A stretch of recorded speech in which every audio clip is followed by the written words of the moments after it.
ओम श्री गणेशाय नमः। सद्गुरुदेवाय नमः।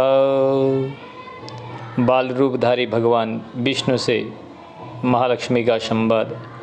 व्यास जी का सुखदेव जी से देवी भागवत प्राप्ति की परंपरा बताना तथा सुखदेव जी का मिथिला जाने का निश्चय करना। व्यास जी बोले, इस प्रकार वटपत्र पर सोए हुए उन भगवान विष्णु को आश्चर्यचकित देखकर मंद मुस्कान करते हुए देवी ने यह वचन कहा, विष्णु आप विस्मय में क्यों पड़े हैं। व्यासुवाचो दृष्ट्वा तम विस्मितं देवं शयानं वटपत्रके उवाच संस्मितं वाक्यं विष्णु किं विस्मितो ह्यासि महाशक्त्यः प्रभावेण त्वं मां विस्मृतवान् पुरा प्रभवे प्रलये जाते भूत्वा भूत्वा पुनः पुनः निर्गुणा सा पराशक्ति सगुणस्त्वं तथाप्यहं सात्विकी किल्वा शक्तिस्तां शक्तिं विद्धि मामिकाम् त्वं नाभि कमलाद् ब्रह्मा भविष्यति प्रजापतिः सकृता सर्वलोकस्य रजोगुणसमन्वितः स तदा तप आस्थाय प्राप्य शक्तिमनुत्तमां रजसा रक्तवर्णश्च करिष्यति जगत्त्रयम् सगुणान् पञ्चभूतांश्च समुत्पाद्य महामतिः इन्द्रियाणामिन्द्रियेशांश्च मनः पूर्वान् समन्ततः करिष्यति ततः सर्गं तेन कर्ता स उच्यते विश्वस्यास्य महाभाग त्वं वै पाल्यति तथा तद्भ्रुवोर्मध्यदेशास्य क्रोधाद् रुद्रो भविष्यति तपः कृत्वा महाघोरं प्राप्य शक्तिं तु ताममिं तामसीं कल्पान्तेषु अपि संहृता भविष्यति महामते तेनाहं त्वामुपायात सात्विकीं त्वं वेहि मां स्थास्येऽहं त्वत्समीपस्था सदाहं मधुसूदन हृदये ते कृतावासा भवामि सततं किल। विष्णुरुवाच श्लोकस्यार्धं मया पूर्वं श्रुतं देवी स्फुटाक्षरं तद्केनोक्तं वरारोहे रहस्यं परमं शिवं तन्मे ब्रूहि वरारोहे संशयोऽयं वरानने निर्धनो हि यथा द्रव्यं तत्स्मरामि पुनः पुनः। व्यासुवाच विष्णोस्तद्वचनं श्रुत्वा महालक्ष्मीः स्मृतानना उवाच पर्याप्रीत्या वचनं चारुहासिनी। महालक्ष्मीरुवाच शृणु सौरे वचो मह्यं सगुणाहं चतुर्भुजा मां जानासि न जानासि निर्गुणां सगुणालयां त्वं जानीहि महाभाग तया तद् प्रकटीकृतं पुण्यं भागवतं विद्धि वेदसारं शुभावहम् कृपां च महतीं मन्ये देव्या शत्रुनिशोधन यया प्रोक्तं परं गुह्यं हिताय तव सुब्रत रक्षणीयं सदा चित्ते न विस्मार्यं कदाचन सारं हि सर्वशास्त्राणां महाविद्या प्रकाशितं नातः परं वेदितव्यं वर्तते भुवनत्रये प्रियोऽसि खलु देव्यास्त्वं तेन देव्या हृतं वचः। व्यासुवाच इति श्रुत्वा वचो देव्या महालक्ष्म्याश्चतुर्भुजः दधार हृदये नित्यं मत्वा मन्त्रमनुत्तमं कालेन कियता तत्र तन्नाभिकमलोद्भवः ब्रह्मा दैत्यभयात्रस्तो जगाम शरणं हरेः ततः कृत्वा महायुद्धं हत्वा तौ मधुकैटभो जजाब भगवान् विष्णु श्लोकार्धं विशदाक्षरं जपन्तं वासुदेवं च दृष्ट्वा देवः प्रजापतिः पप्रच्छ परं प्रीतः कंजजः कमलापतिं किं त्वं जपसि देवेश तत्त्वः को अप्यधिको अस्ति वे यश स्मृत्वा पुण्डरीकाक्ष प्रीतोऽसि जगदीश्वर।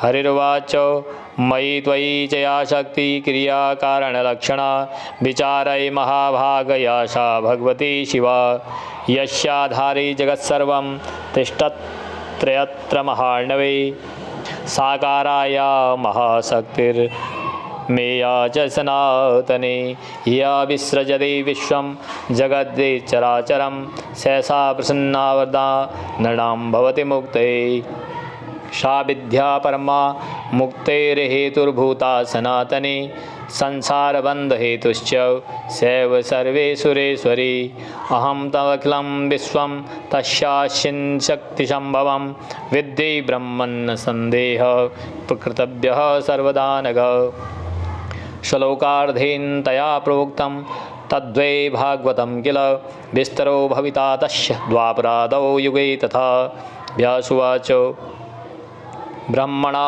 संग्रहितं च विष्णोस्तु नाभिपङ्कजे नारदाय च तेनोक्तं पुत्रायामितबुद्धये नारदेन तथा मह्यं दत्तं हि मुनिना पुरा मया कृतमिदं पूर्णं द्वादशस्कन्धविस्तरम् तत्पठस्व महाभागो पुराणं ब्रह्मसंहितं पञ्चलक्षणयुक्तं च देव्या चरितमुत्तमं तत्त्वज्ञानरसमुपेतं सर्वेषामुत्तमोत्तमं धर्मशास्त्रसमं पुण्यं वेदार्थेनोपबृंहितं वृत्तासुरवधोपेतः नानाख्यानकथायुधं ब्रह्मविद्यानिधानं तु संसारार्णवतारकं गृहाण त्वं महाभागो योगेषु वशी मतिमत्तरः पुण्यं भागवतं नाम पुराणं पुरुषभः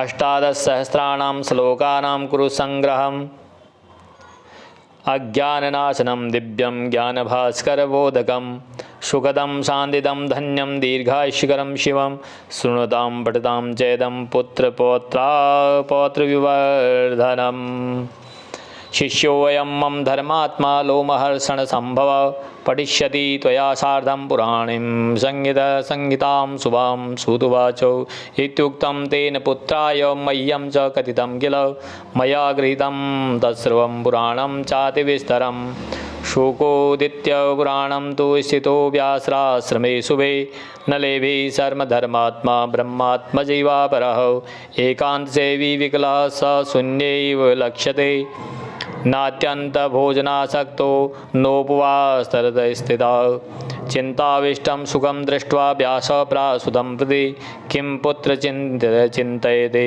नित्यं कस्माद्वयोग्रसिनानदौ आसे ध्यानपरो नित्यं मृणग्रस्तैवादन का चिन्ता वर्तते पुत्र मयि ताते तु तिष्ठति सुखं भोक्ष्यं यथा कामं मुञ्च शोकं मनोगतं ज्ञानं चिन्त्य शास्त्रोक्तं विज्ञाने च मतिं गुरु न चेन्मनसि ते शान्तिर्वचसा मम सुब्रत गच्छ त्वं मिथिलां पुत्रपालितां जनकेन स ते मोहं महाभागो नाशिष्यति भूपति जनको नाम धर्मात्मा विदेह सत्यसागरौ तं गत्वा नृपतिं पुत्रसन्देहं स्वं निवृत्ते वर्णाश्रमाणां धर्मास्त्वं पृच्छपुत्र यथा तथं जीवन्मुक्तः स राजर्षिर्ब्रह्मज्ञानमतिशुचि तत्यक्ता तेषान्दस्य योगी योगप्रिय सदा श्रुतुवाच तच्छ्रुत्वा वचनं दस्य व्यासस्यामिति तेजस प्रतिवाच महातेजा शुकश्चारणीशम्भवः दम्भयोऽयं किल धर्मात्मन् भाति चित्ते ममाधुना जीवन्मुक्तो विदेहश्च राज्यं शास्ति मुदान्वितः बन्ध्या पुत्री वा भाति राजसो जनकः पितः कुर्वन् राज्यं विदेह किं सन्देहोऽयं मयाद्भुतः दृष्टुमिच्छाम्यहं भूपं विदेहं नृपसत्तमं कथं तिष्ठति संसारे पद्मपत्रमिवाम्भसे सन्देहोऽयं महां स्तात विदेहे परिवर्तते मोक्ष किं वदतां श्रेष्ठ शोकतानामिवापरः कथं भुक्तं स्याद् कृतं च कृतं कथं व्यवहारः कथं त्याज्य इन्द्रियाणां महामते माता पुत्रस्था भार्या भगिनी कुल्डा तथा भेदाभेद कथं न स्याद्यद्येदत्तन्मुक्तता कथं कटुचारं तथा तीक्ष्णं कषायम् इष्टमेव च रसना यदि जानाति भुङ्क्ते भोगाननोत्तमान्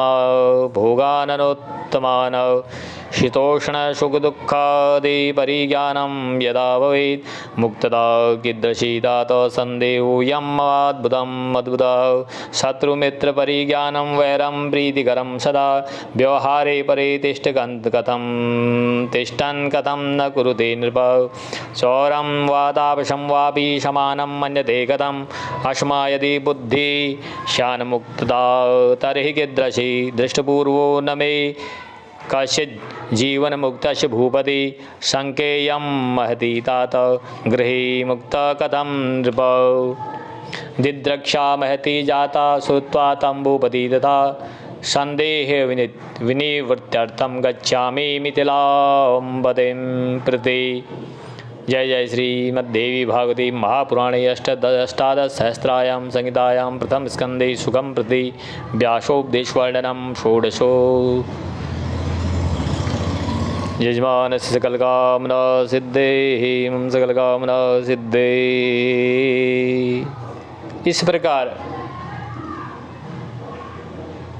वटपत्र पर सोए हुए उन भगवान विष्णु को आश्चर्यचकित देखकर मंद मुस्कान करती हुई देवी यह वचन कहा, आप विस्मय में क्यों पड़े हुए हैं? आप उस महाशक्ति की माया से पूर्व काल में भी सृष्टि की उत्पत्ति तथा प्रलय होने पर इसी प्रकार बार बार जन्म लेकर मुझे भूलते रहे हैं। हे पराशक्ति निर्गुणा है, मैं और आप तो सगुण हैं। जो सात्विकी शक्ति हैं उसे आप मेरी ही शक्ति समझिए। आपके नाभि कमल से प्रजापति ब्रह्मा उत्पन्न होंगे, वे ही रजोगुण से युक्त होकर समस्त ब्रह्मांड की सृष्टि करेंगे।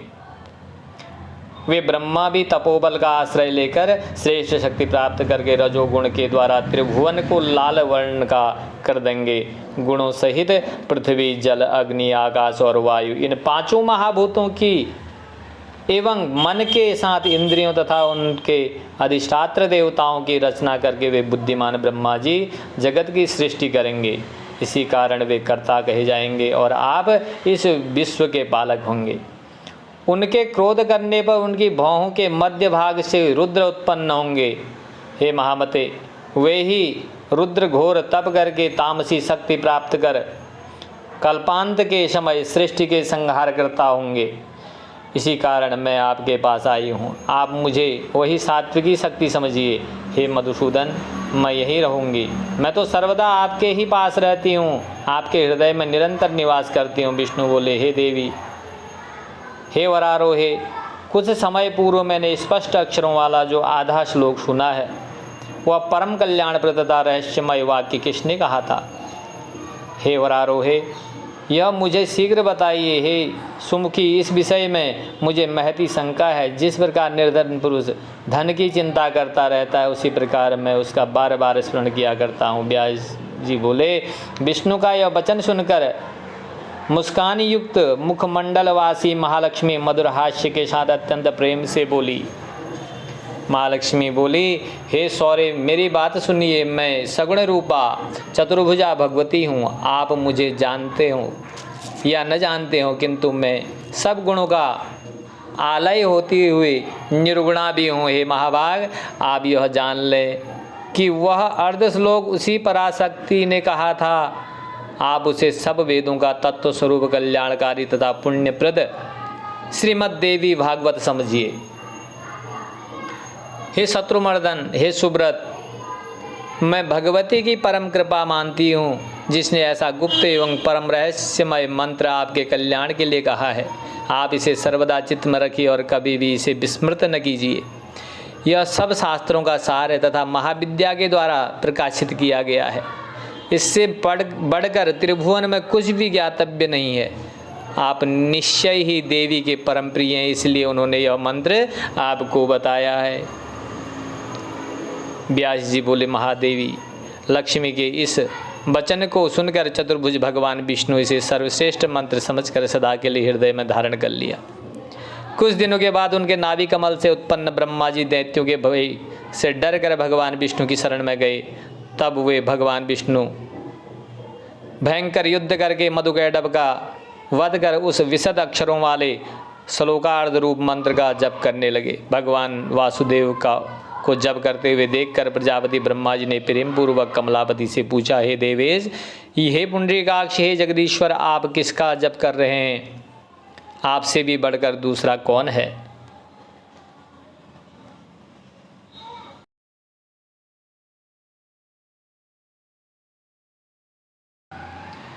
कौन है जिसका ध्यान करके आप इतने प्रसन्न हो रहे हैं? विष्णु बोले, हे महाभाग, विचार कीजिए कि आप में और मुझ में जो कार्य कारण स्वरूपा शक्ति विद्यमान है वे ही भगवती शिवा हैं, जिनके आधार पर एकार्णव महासागर में यह समस्त जगत ठहरा हुआ है। जो महाशक्ति साकार असीम तथा सनातनी भगवती हैं और यह समस्त जड़ चेतन संसार जिनके द्वारा रचा गया है, वे ही जब प्रसन्न होती हैं तब मनुष्य के उद्धार के लिए वरदायिनी होती हैं। वे ही सनातनी परमा विद्या हैं, संसार के बंधन एवं मुक्ति की कारण स्वरूपा हैं और वे ही सभी ईश्वरों की स्वामिनी हैं।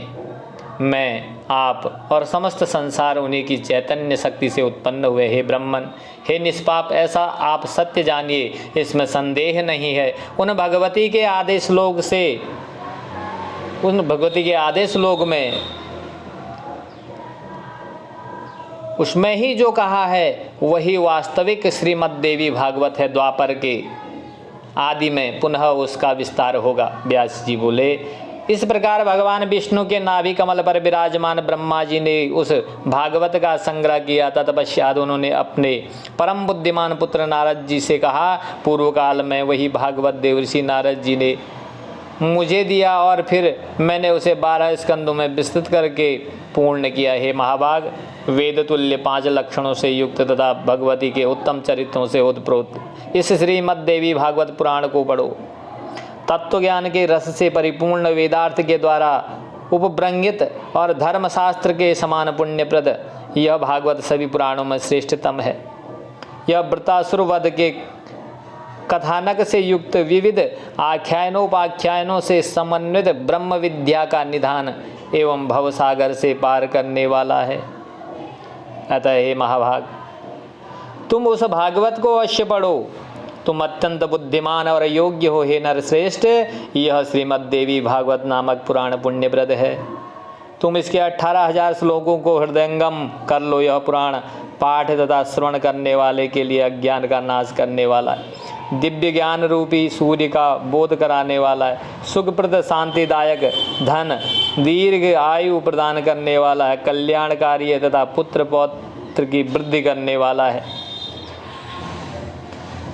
लोमहर्षण से उत्पन्न मेरे शिष्य ये धर्मात्मा सूत जी भी तुम्हारे साथ साथ इस शुभ पुराण संहिता का अध्ययन करेंगे। सूत जी बोले, हे मुनियो, व्यास जी ने मुझसे और अपने पुत्र से इस प्रकार कहा था।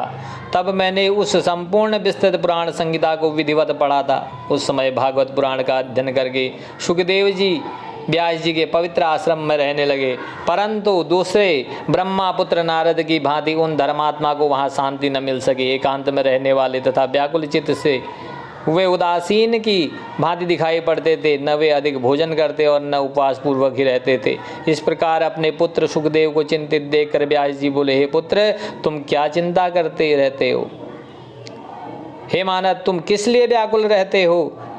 ऋणग्रस्त निर्धन व्यक्ति की भांति तुम सदा चिंतन करते रहते हो। हे पुत्र, मुझ पिता के रहते हुए तुम्हें किस बात की चिंता हो रही है? तुम मन की ग्लानि छोड़ो, यथेष्ट रूप से सुखोपभोग करो, शास्त्रोक्त ज्ञान का चिंतन करो और आत्मचिंतन में मन लगाओ। हे सुब्रत, यदि मेरे उपदेश से तुम्हें शांति नहीं मिलती तो राजा जनक के द्वारा पालित मिथिलापुरी चले जाओ। वहाँ हे महाभाग, वे विदेह राजा जनक तुम्हारे मोह का नाश कर देंगे, क्योंकि वे सत्य सिंधु तथा धर्मात्मा हैं। हे पुत्र, उन राजा के पास जाकर तुम अपना संदेह दूर करो और वर्णाश्रम धर्म के रहस्य को उनसे यथार्थ रूप में पूछो। वे राजऋषि जीवन मुक्त ब्रह्म ज्ञान का चिंतन करने वाले पवित्र यथार्थ वक्ता, शांत चित्त तथा सदा योग प्रिय भी हैं। सूत जी बोले, परम तेजस्वी उन व्यास जी का वचन सुनकर अरणी से उत्पन्न महातेजस्वी सुखदेव जी ने उत्तर दिया, हे धर्मात्मा, आपके द्वारा जो यह कहा जा रहा है उससे मेरे चित्त में शंका उठती है और कहीं यह दम्भ तो नहीं। जीवन मुक्त तथा विदेह होते हुए भी राजा जनक हर्ष के साथ कैसे राज्य करते हैं? हे पिताजी, यह बात तो वैसे भी असंभव है, जैसे किसी वंध्या को पुत्र हो। अतः वे राजा जनक राज्य करते हुए भी विदेह कैसे हैं? यह मुझे अद्भुत संदेह हो रहा है। अब मैं नृपश्रेष्ठ विदेह जनक को देखना चाहता हूँ। वे जल में कमल पत्र की भांति संसार में कैसे रहते हैं? हे तात, उनके विदेह होने के विषय में मुझे बड़ा संदेह हो रहा है। हे वक्ताओं, श्रेष्ठ सौगातों की भांति वे भी मोक्ष की एक दूसरी परिभाषा तो नहीं है? हे महामते, भला भोगा हुआ भोग अभोगा और किया हुआ कर्म अकर्म कैसे हो सकता है? इंद्रियों का सहज व्यवहार कैसे छोड़ा जा सकता है? एक पुत्र का अपनी माता, पत्नी, बहन तथा किसी असती स्त्री के साथ भेद अभेद का संबंध क्यों नहीं होगा? और ऐसा होने पर भी जीवन मुक्ता कैसी? यदि जिह्वा कटु, क्षार, तीक्ष्ण, कषाय, मधुर आदि स्वादों को जानती है तो वे अच्छे अच्छे पदार्थों का रसास्वादन करते ही होंगे। यदि शीत, उष्ण, दुख का परिज्ञान उन्हें होता होगा तो भला यह मुक्ता कैसे? हे तात, मुझे यह अद्भुत संदेह हो रहा है। शत्रु और मित्र को पहचान कर उनके साथ वैर अथवा प्रीति का व्यवहार किया जाता है, तो राज सिंहासन पर बैठे हुए राजा जनक शत्रुता का, मित्रता का व्यवहार क्यों नहीं रखते होंगे? उनके राज्य में साधु और चोर समान कैसे समझे जाते हैं? यदि उनके प्रति समान बुद्धि नहीं है तब भला वह जीवन मुक्तता कैसी? ऐसा जीवन मुक्त कोई राजा मेरे द्वारा पहले देखा नहीं गया। हे तात, यह बहुत बड़ी शंका है कि वे राजा जनक घर में रहकर भी मुक्त कैसे हैं। उन राजा के विषय में सुनकर उन्हें देखने की बड़ी लालसा उत्पन्न हो गई है। अतः संदेह निवृत्ति के लिए मैं मिथिलापुरी जा रहा हूँ। जय जय श्रीमद्देवी भागवते महापुराणे अष्टादशसहस्रायां संहितायां प्रथम स्कंदे सुगम प्रति व्यासोपदेश वर्ण